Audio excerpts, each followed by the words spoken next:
evaluate Saharsh in place of me. So I asked her, why this toughest task you are giving to me?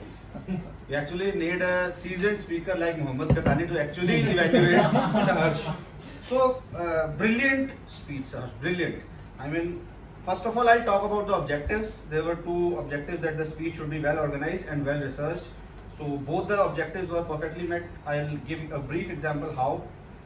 The speech was well organized. It was right from the speech title, emergency landing. He gave you a gist of what he's talking about. Then he came to a one-liner introduction, that a flight that took off very well and then flew for little miles and then it went down. Then it was a one-liner introduction, and then he gave a proper timeliner of how it went with Jet Airways with all the facts. Like he mentioned that it was founded in 1992 by Naresh Goyal, and then in 2010 it became the largest airline with 25% market share. In 2018 it went down and reported a loss of 13,000 crores. So with all those facts and figures, he made us realize the fact that how we can actually assess that Jet Airlines went down, and it went from a very huge success. And then he came on to the analysis, that why it failed.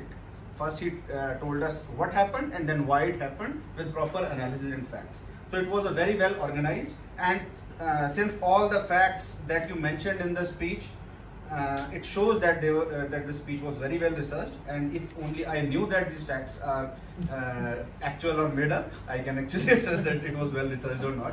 But kudos, it was really a great speech. It was not less than a CEO keynote.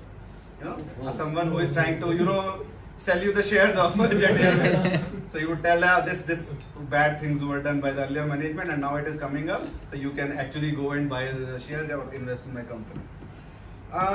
As I said in the beginning itself, very tough to give recommendations, but for the sake of completing the ritual, I'll give you two. First of all, do not call your evaluator as old. And I'm not old. And second, just a little suggestion, that facts were too much when you were talking about the timeline of the Jet Airways. You could actually pick up the relevant facts and then present it. Like it was, you also mentioned it, 2 to 3 years to become the private airline, then another 6 years to do something. So leaving them aside, you could only mention the specific dates like 1992 and then 2013, 2018, 2022, what happened. So that is only just for the sake of giving recommendation. This is there. Otherwise, your stage presence is always very confident, your articulation is very beautiful, and you have got an amazing voice. All the best for you, and I myself get to learn from you all. Thank you.